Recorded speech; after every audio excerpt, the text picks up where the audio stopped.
चलिए इस वीडियो में बात करते हैं अपन होलबॉक्स और लेनोड का प्रयोग। होलबॉक्स और लेनोड का प्रयोग प्रकाश विद्युत प्रभाव को समझाने के लिए होता है। ठीक है, इसमें क्या है, कुछ युक्तियाँ, कुछ इक्विपमेंट इसमें उपयोग में है। कौन कौन से हैं? ठीक है, इसके लिए इसमें क्या है, दो जिंक की प्लेटें हैं, एक है C और दूसरी है A। ठीक है, इन दोनों प्लेटों को अपन एक निर्वात नलिका में स्थापित करते हैं। ठीक है, ये अपन को जो दिख रही है ये है एक निर्वात नलिका, और इस निर्वात नलिका में ये C और ये A, दो अपने पास जिंक की प्लेटें हैं। ठीक है, इन दोनों जिंक की प्लेटों को अपन बाह्य परिपथ से संयोजित करते हैं। बाह्य परिपथ में एक अपने पास बैटरी है, इस बैटरी के द्वारा इन दोनों जिंक की छड़ों को एनोड और कैथोड बनाया जाता है। ठीक है, इसी के अंदर इसमें धारा को संसूचित करने के लिए इसमें धारा को संसूचित करने के लिए एक धारामापी संयोजित किया गया है, जो इसमें प्रवाहित होने वाली धारा को संसूचित करता है। ठीक है, तो इसमें जैसे अपन बैटरी कनेक्ट करते हैं, तो बैटरी जैसी कनेक्ट की, बैटरी कनेक्ट करते ही इसके अंदर ये जो दोनों प्लेटें हैं वो एक कैथोड और दूसरी एनोड की तरह व्यवहार करने लगती है। ठीक है, ये तो अपने पास था होलबॉक्स और लेनोड के प्रयोग का एक परिपथ चित्र। ठीक है, अब इसकी बात अपन करें तो इसमें होलबॉक्स क्या करता है कि जैसे ये जो जिंक की छड़ है, इस जिंक की छड़ पर एक निश्चित एक विशेष आवृत्ति का एक प्रकाश आपतित करता है। इसमें ये क्या करता है, परावैंगनी किरणों को इस जिंक की प्लेट पर आपतित करता है। तो जैसे ये जिंक की प्लेट पर परावैंगनी प्रकाश की किरणों को आपतित करता है, तो ये पाता है कि ये जो धारामापी है, इस धारामापी में जो सुई है वो विक्षेपित होती है। तो जैसे ही इस धारामापी की जो सुई है विक्षेपित होती है, तो इससे ये निष्कर्ष निकालता है कि जैसे ही मैं इस प्लेट पर प्रकाश की किरणें आपतित करता हूँ तो परिपथ में धारा प्रवाहित होती है। इसका मीन्स ये हुआ कि यहाँ से जैसे ही इसके ऊपर प्रकाश आपतित होता है तो इस परिपथ में धारा प्रवाहित होती है। तो इसीलिए इसने इस धारा को प्रकाश विद्युत धारा नाम दिया, प्रकाश विद्युत धारा।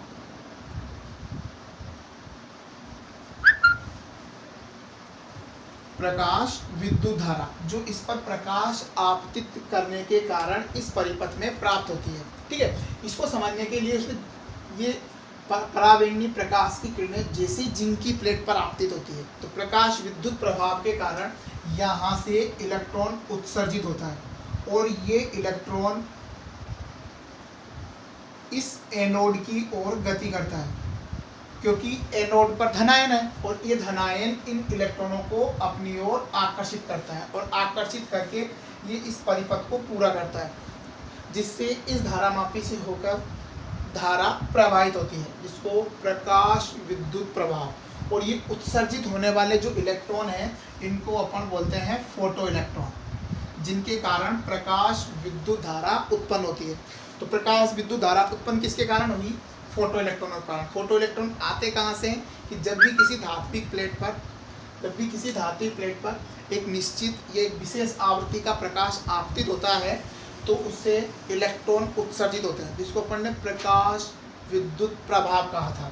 ठीक है, तो इसी ये जो इलेक्ट्रॉन है इनको फोटो इलेक्ट्रॉन,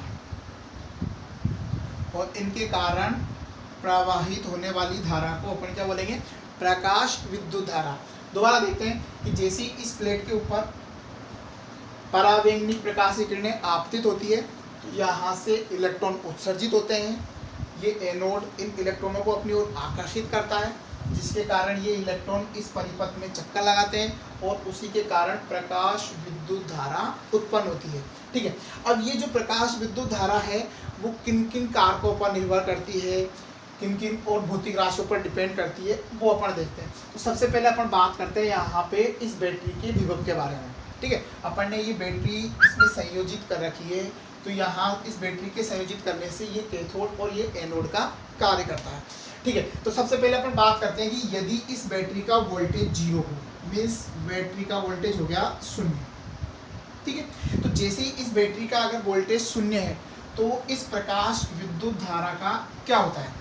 ठीक है, सबसे पहले अपन बात करते हैं कि इस धारामापी से धारा प्रवाहित होती है या नहीं।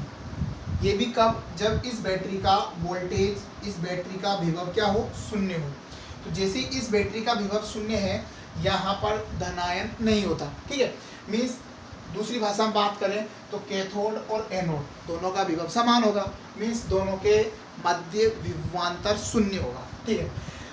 तो इस स्थिति में क्या होता है, इस स्थिति में ये होगा कि जैसे वही परावैंगनी प्रकाश की किरणें इस धात्विक प्लेट पर आपतित होगी, तो ये धात्विक प्लेट पर जैसे आपतित होती है, यहाँ से इलेक्ट्रॉन उत्सर्जित होता है, और इलेक्ट्रॉन उत्सर्जित होगा, और इलेक्ट्रॉन उत्सर्जित होगा तो ये इलेक्ट्रॉन इस परिपथ में होके प्रवाहित होता है। उसका रीजन ये होता है कि पहले तो ये जो एनोड था वो धनायन की तरह बिहेव कर रहा था, तो इलेक्ट्रॉनों को अपनी ओर आकर्षित कर रहा था, लेकिन अब क्या होता है कि ये इलेक्ट्रॉनों को आकर्षित करने में सक्षम नहीं है।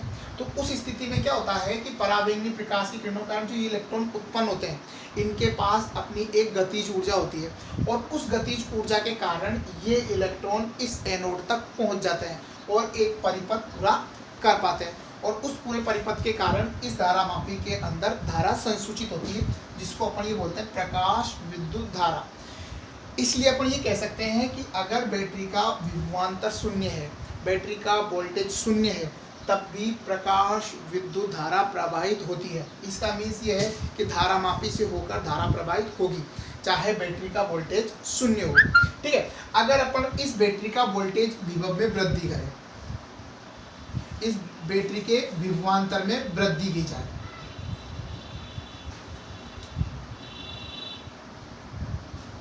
विभव में वृद्धि,